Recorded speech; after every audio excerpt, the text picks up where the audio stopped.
میں نے مدینے کے سلطان کو کہا یا رسول اللہ اب آپ کی دعائی ہے، اگر آپ آبرو نہ بچائیں گے تو کون بچائے گا، آپ عزت نہ بچائیں گے تو کون بچائے گا۔ ادھر میں دعائی دے رہی تھی لیکن بچنے کی کوئی امید اب نظر نہ آتی تھی، لیکن یقین تھا جیسے کہا گیا اب توپ کی سلامی ہو رہی ہے، مبارکبادیاں قبول کی جا رہی ہے، بس اب بھی اور تھوڑی ہی دیر کے اندر وہ حجرے میں داخل ہونے والے ہیں۔ اب میرا یقین پھر متزلزل ہونے والا تھا۔ ایسے میں اس سے پہلے کہ میرا یقین متزلزل ہوتا، کوئی آنے والا نہیں آیا، دھڑام کی آواز آئی اور پھر ساری کنیزیں باہر کو بھاگی۔ کسی نے اندر آ کر بتایا بادشاہ اندر کی طرف آ رہے تھے، زینے سے پیر پھسلا اور وہ گرے اور بے ہوش ہو گئے ہیں۔ اور اس کے بعد پھر جو ہے وہ میں اللہ کا شکر ادا کرنے لگی۔ پھر مجھے نہیں پتا کہ مجھے کس وقت اس زندان کے اندر لا کر ڈال دیا گیا۔ پھر میں ابھی زندان میں آ گئی اور اس قید خانے میں میں برسوں سے اس پر رو تو رہی ہوں کہ میں زندان میں ہوں، لیکن خوش ہوں کہ میرے اللہ نے میری مدد کی، میرے نبی نے میری مدد کی اور بالآخر میری عزت اور آبرو محفوظ ہوئی۔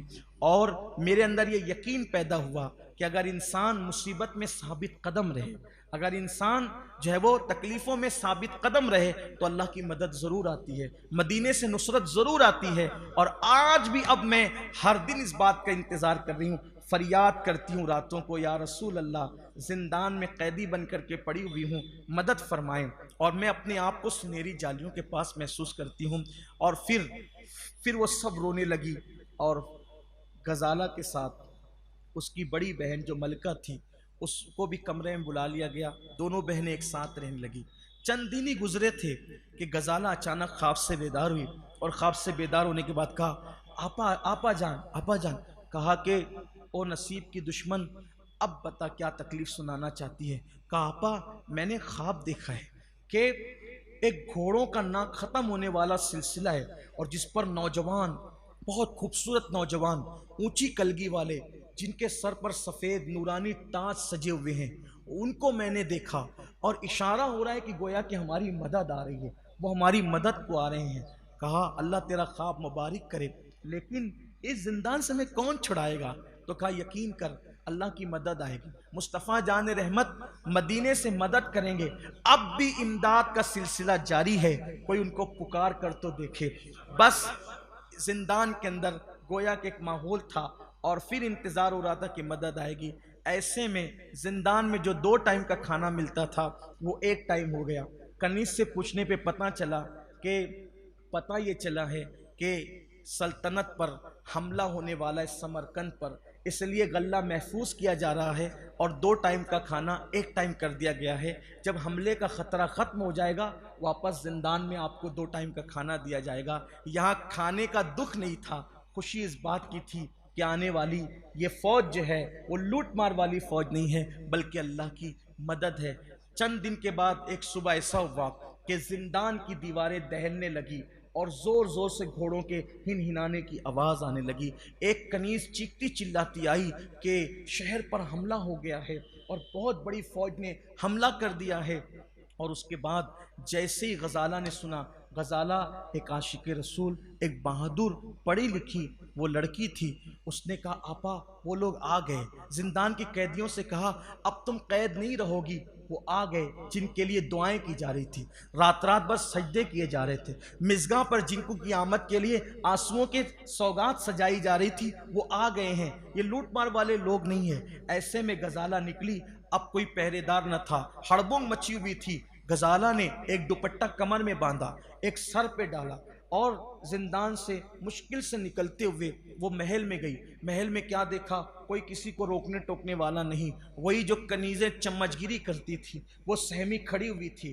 اور حال یہ تھا کہ سپاہی حواس باختہ تھے، فصیل سے جو ہے وہ داخل ہو چکے تھے، وہ فوجی، دروازہ ٹوٹنے والا تھا، کھلنے والا تھا۔ ایسے میں اس نے کہا ذرا میں وہ اپنے خواب کی تعبیر بھی تو دیکھوں۔ وہ سفید تاج والے سفید کلگی والے لوگ کون ہیں؟ اور وہ وہی لوگ ہیں۔ اس نے جیسی برج سے جھانک کر کے دیکھا تو کہا کہ ارے یہ وہی تو لوگ ہیں جن کو میں نے خواب میں دیکھا تھا، اور یہ مدد اور نصرت کے لیے بشارت دی گئی تھی۔ اس کے بعد غزالہ جو ہے وہ انتظار میں کھڑی ہو گئی۔ ایسے میں دروازہ ٹوٹا، اور دروازہ توڑنے کے بعد جب وہ بڑی فوج اندر کو داخل ہو گئی، اندر کو داخل ہوئی، ایک گرجدار آواز آئی، ایک گرجدار آواز آئی، خبردار، محل کی کسی چیز کو ہاتھ نہ لگایا جائے، عورتوں کو نہ چھوا جائے، کنیزوں کو ہاتھ نہ لگایا جائے، کسی بھی چیز کو، صرف سپاہیوں کو پکڑو اور اس ظالم و جابر بادشاہ کو پکڑو جس نے ہوس پرستی کی بنیاد پر اتنا خرابہ کیا اور نقصان کیا۔ غزالہ کو لگا ارے یہ آواز تو میری جانی پہچانی آواز ہے۔ پھر آواز آئی، خبردار، محل کی کسی چیز پر ہاتھ نہیں ڈالنا، عورتوں کو نہ چھونا، عورتوں کی حفاظت کرنا۔ ارے آواز تو یہ میرے ابا کی آواز ہے، لیکن ابا تو انتقال کر چکے ہیں، ابا تو شہید ہو چکے ہیں۔ قرآن میں کہ شہیدوں کو زندگی ملتی ہے، لیکن ایسی بھی کوئی زندگی؟ جیسی وجود کو دیکھا تو سامنے باپ تھے، اس کے والد تھے، وہی خراسان کا سوداگر جس کی یہ بیٹی تھی وہی تھا۔ باپ کو دیکھا، چہرہ چھپا لیا، مغالطہ تو نہیں ہو رہا ہے، آواز مشابہ ہو سکتی ہے، انداز بھی، چلنا بھی، چہرہ بھی، یہ کیسے ہو سکتا ہے؟ ایسے میں اس کو فوراً خیال آیا، جب میری ماں کا انتقال ہو رہا تھا، بڑی آپ اور ہم دونوں بچیاں تھیں، ماں نے انتقال کے وقت اپنی یاقوت کی، چونکہ سوداگر تھے، یاقوت کی انگوٹھی اتار کر نشانی کے طور پہ اپنے شوہر کی کانی انگلی میں پہنا دیا تھا۔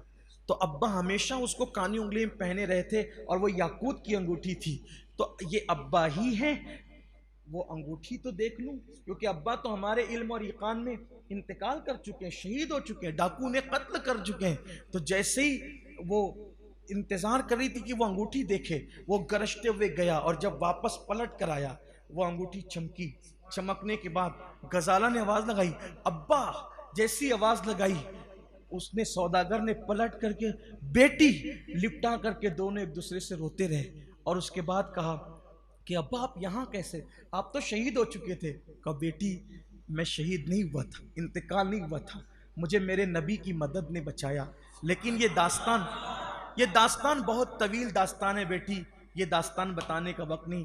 اس وقت میری دو ذمہ داریاں بڑی ہے، ایک تو یہ کہ تمہاری بڑی بہن کو تلاش کر لوں، اور دوسرا اس ظالم بادشاہ کو میں جب تک کیفر کردار تک نہ پہنچاؤں گا اس وقت تک میں چین سے نہیں بیٹھ سکتا۔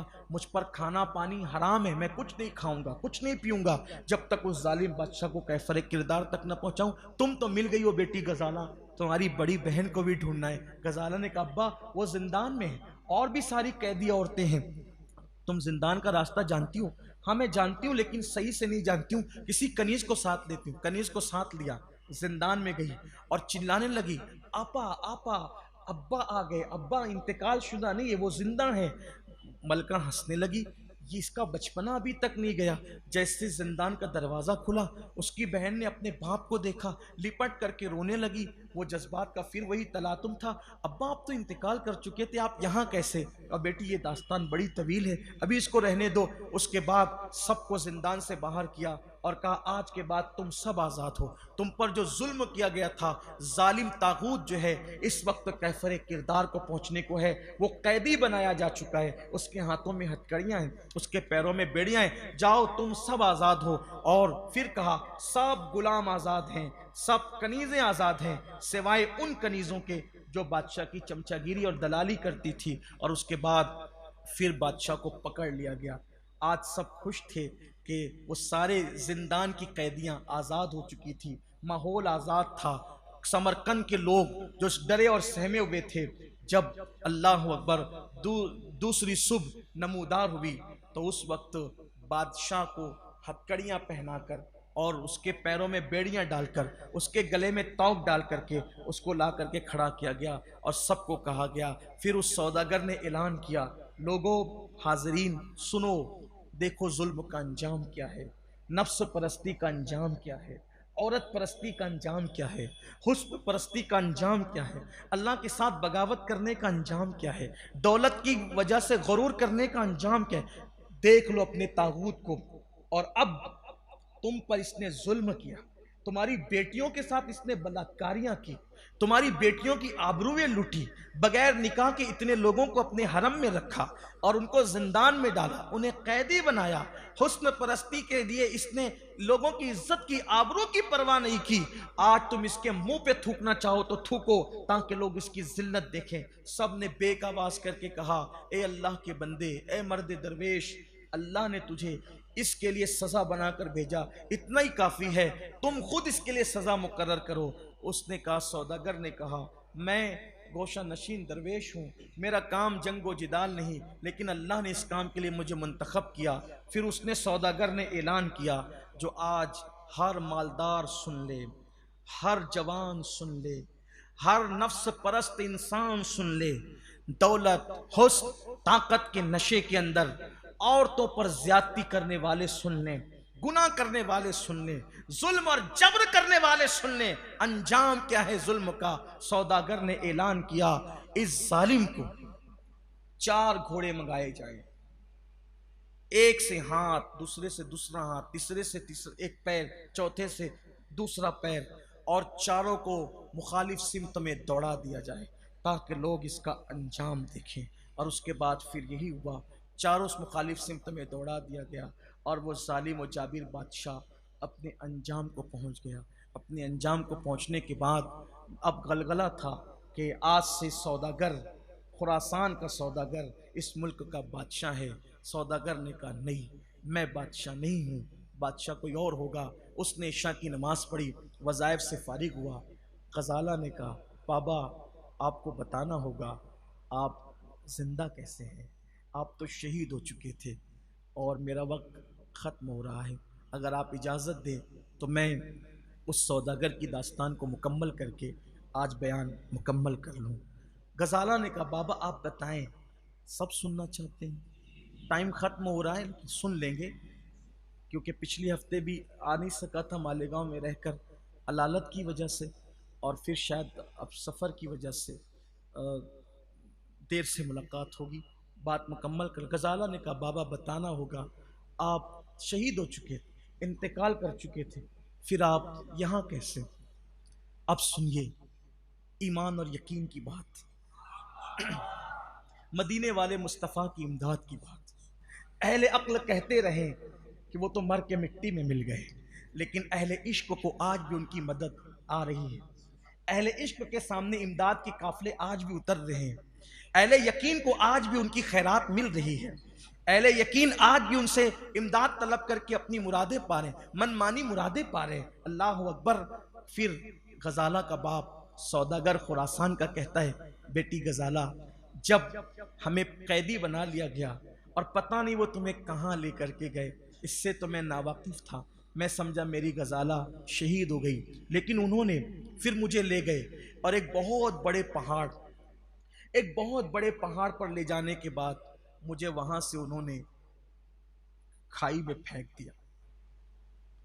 جب انہوں نے مجھے کھائی میں لڑکا دیا تو جیسی انہوں نے مجھے کھائی کی طرف کر کے دھکا دیا، میں نے کہا، یا رسول اللہ، حضور میری مدد فرمائیں، اس وقت آپ کی امداد کے سوا کسی کی امداد نہیں آ سکتی ہے۔ میرے امام کہتے ہیں، واللہ وہ سن لیں گے فریاد کو پہنچیں گے، واللہ وہ سن لیں گے فریاد کو پہنچیں گے، اتنا تو ہو کوئی کہ آہ کرے دل سے، فریاد امتی جو کرے حال زار میں، ممکن نہیں کہ خیر بشر کو خبر نہ ہو۔ میں نے کہا، یا رسول اللہ میری مدد فرمائیں، اور یہ کہہ کر میں نے انہی کے سہارے آنکھیں بند کر لی۔ اتنی گہری کھائی تھی کہ میں جو ہے کھائی میں گرتا رہا، لڑکتا رہا، اور کھائی تو اتنی گہری تھی کہ میرے جسم کو پاش پاش ہو جانا چاہیے، مگر گرتے گرتے میں نے ان کا نام لیا، ایسا لگا جیسے کسی نے مجھے اپنے دامن میں تھام لیا، تمہارا نام، خدا کا لطف ہوا ہوگا دستگیر ضرور، جو گرتے گرتے تیرا نام لے لیا ہوگا۔ ایسا لگا جیسے کسی نے مجھے دامن میں تھام لیا، اور پھر ایسا یوں لگا جیسے کسی نے مجھے غار کے دہانے پر رکھ دیا۔ میں نے آنکھ کھولی، مجھے کوئی چوٹ نہیں تھی، میں غار کے دہانے پر تھا۔ میں جیسے غار کے دہانے پہ پہنچا، صبح پھوٹ رہی تھی، میں پانی نہیں تھا، میں نے تیمم کیا، تیمم کر کے نماز پڑھی، اور اس کے بعد پھر میں باہر اجالا ہونے کے بعد نکلا تو میں نے دیکھا کوئی نیچے سے اوپر جانے کی سبیل نہ تھی۔ میں گھومتا رہا، راستہ ڈھونڈتا رہا، اور صبح سے شام تک راستہ ڈھونڈتے ہوئے کوئی راستہ نہ تھا۔ پھر میں واپس غار میں آ گیا۔ میں نے غار میں رہ کر ایسی تنہائی میں عبادت کی کہ زندگی میں عبادت کا وہ مزہ نہیں آیا جو اس غار کے اندر آیا۔ 1 دن، 2 دن، 3 دن، 1 مہینہ پورا اس غار میں گزرا۔ ہر رات بس ایک ہی فریاد تھی، اے خاص، اے خاصان رسول، وقت دعا ہے۔ یہ کیفیت ہوتی ہے، اور یاد رکھنا جب دل سے پکارو تو ہی مدد آتی ہے۔ نکلنے کی کوئی امید نہ تھی، یہ کہ 1 مہینہ گزر چکا تھا اسی غار میں، نہ پانی ہے نہ کھانا ہے، لیکن امداد اللہ اس کے رسول کی ہے۔ ایسے میں غزالہ کے والد کہتے ہیں، خراسان کے وہ سوداگر بیٹی، ایک دن میں نے دیکھا کہ کچھ لوگ پہاڑ سے کمندے ڈال کے نیچے اتر رہے ہیں، کمند ڈال کر نیچے اتر رہے ہیں۔ میں نے انہیں سلام کیا، وہ مجھے آنکھ پھاڑ پھاڑ کے دیکھنے لگے۔ وہ مجھے آدم زاد نہیں سمجھتے تھے، وہ ڈر رہے تھے۔ جب وہ مجھ سے مانوس ہوئے، میں نے کہا تم یہاں کیوں آئے ہو؟ تو کہا کہ ہمیں پتہ چلا ہے کہ یہاں کے غار کے قریب میں ایسا تریاق موجود ہے کہ اگر منہ میں رکھ لیا جائے تو خطرناک سے خطرناک زہر ہلاہل بھی انسان کو نقصان نہیں پہنچا سکتا۔ اسی تریاق کی تلاش میں ہم یہاں آئے ہیں، اور ہمیں وہ مل گیا۔ پہچان کی انہوں نے، جلدی جلدی نکالا، اور پھر جب وہ مجھ سے مانوس ہو گئے، میں نے اپنی داستان ان کو بتائی، پوری داستان حج کی اور وہ پوری داستان، تو انہوں نے کہا ہم اوپر جائیں گے، تمہیں بھی لے کر کے جائیں گے۔ بالآخر وہ اوپر گئے، اور پھر مجھے بھی کمند کے ذریعے سے انہوں نے اوپر کھینچ لیا۔ میں اوپر گیا، بڑی خاطر و مدارت کی، اور پھر مجھے وہ بستی میں لے گئے۔ میں بستی میں کیا پہنچا، مجھے اطلاع ملی ایک قافلہ مدینہ منورہ جا رہا ہے۔ میں نے سوچا میرا کچھ رہا تو نہیں، سب تو لٹ گیا ہے، اب میں وہاں نہ جاؤں تو کہاں جاؤں؟ میں اس حجاز کی طرف جانے والے قافلے کے ساتھ مدینہ منورہ چلا گیا۔ مدینہ طیبہ پہنچا، اور سنہری جالیوں کے سامنے جب جیسے ہی پہنچتا، سلام پیش کرتا، غزالہ کی یاد آتی، میری غزالہ، اور پھوٹ پھوٹ کے رونے لگتا۔ کئی دن تک کے یہی حالات گزرے تھے، کئی دن تک۔ ایک رات مدینہ منورہ میں سو رہا تھا، مقدر بیدار ہوا، میرے آقا میرے خواب میں تشریف لائے۔ بس میری زبان پر غزالہ غزالہ اور غزالہ ہی تھی۔ حضور خواب میں تشریف لائے، آقا نے فرمایا جاؤ ترک میں، جاؤ ترکی میں، جاؤ ترکی کا بادشاہ قسطنطنیہ کے اندر تمہارا انتظار کر رہا ہے، مدینے سے نکلو اور فوراً وہاں جاؤ۔ ترکی کا بادشاہ قسطنطنیہ کے اندر آپ کا انتظار کر رہا ہے، جلدی سے مدینے سے وہاں جاؤ۔ میرا خواب سے بیدار ہوا، میرے اندر ایک طاقت تھی، قوت تھی۔ آخر مجھ گمنام سوداگر کا انتظار ترکی کا بادشاہ قسطنطنیہ میں کیوں کرے گا، میں سوچ رہا تھا، لیکن میرا یقین کہہ رہا تھا مدینے والے مصطفیٰ نے کہا ہے نا جانا ہے، مدینے کے تاجدار آقا نے کہا ہے جانا ہے، بس کیوں انتظار کر رہا ہے، وہاں جا کے پتہ چلے گا۔ میں گھوڑا دوڑاتا رہا، اور جیسے میں قسطنطنیہ پہنچا تو میری ملاقات جو ہے وہ وہاں کے ایک سپاہی سے ہوئی۔ اس نے کہا جلدی جاؤ دارالخلافہ میں پہنچو، وہاں کا بادشاہ تمہارا انتظار کر رہا ہے۔ میں گھوڑا دوڑاتے ہوئے جیسی دارالخلافہ میں پہنچا تو کہہ رہا تھا ارے سوداگر تو کہاں تھا، میں تیرا انتظار کر رہا تھا۔ آپ میرا انتظار کر رہے تھے؟ کہا کہ مجھے تو حضور نے بتایا تو پتہ چلا کہ آپ انتظار کر رہے ہیں، میں آ گیا، لیکن آپ انتظار کیوں کر رہے تھے؟ کہا آپ کو بتایا نا کہ قسطنطنیہ جانا ہے، اور مجھے خواب میں آ کر کے کہا کہ سوداگر کی بیٹی، میرے عاشق کی بیٹی غزالہ گم ہو گئی ہے، اور وہ سمرقند کے ظالم اور جابر بادشاہ کے تہہ خانے کے اندر قیدی ہے، فریاد ہو رہی ہے وہاں سے، اس لیے تم اس کے لیے لشکر فراہم کرو اور وہاں چڑھائی کرو، اور اس ظالم اور جابر بادشاہ کا وقت آ گیا اس کو ختم کرنے کا، اور وہاں اس کو فوج دو تاکہ وہ اس کو ختم کر کے اپنی بیٹی کو آزاد کرائے۔ جیسے ہی میں وہاں پہنچا کہ یہ لشکر لے کر کے جاؤ، اللہ کے رسول نے حکم دیا ہے، اور ساتھ ہی یہ بھی حکم دیا ہے غزالہ کو چھڑانا ہے، ظالم کو ختم کرنا ہے، اس طغیان کو ختم کرنا ہے، طاغوت کو ختم کرنا ہے، اور ان لشکر میں جانے والوں سے کہہ دو جو لشکر میں جائے گا وہ فتح اور کامرانی کے ساتھ واپس لوٹے گا۔ تو کہ یہ حضور علیہ السلام نے حکم دیا تھا، اور پھر حضور نے یہ بھی فرمایا جب فتح مل جائے گی اس ظالم کو قتل کر دینا اور اس کی جگہ کسی نیک دل انسان کو بادشاہ بنا کر رخصت ہو جانا۔ تو حضور کے حکم پر یہ سب کچھ ہوا۔ اب ہم جیت گئے۔ بیٹی میں یہاں کا بادشاہ نہیں رہنے والا، میں تو سوداگر ہوں۔ کسی نیک دل آدمی کو بادشاہت کے تخت پہ بٹھایا اور سوداگر اپنی بیٹیوں کو لے کر کے روانہ ہو گیا۔ یہ ہے تاریخ کا وہ واقعہ جس کو ہم نے آج زندان کے سیر کے نام سے بیان کیا۔ ہمارے لیے عبرت ہے، اگر حضور کا کوئی کلمہ پڑھ کے بھی زنا، ظلم اور زیادتی کرے، حضور اس کے خلاف فوجیں تیار کرواتے ہیں۔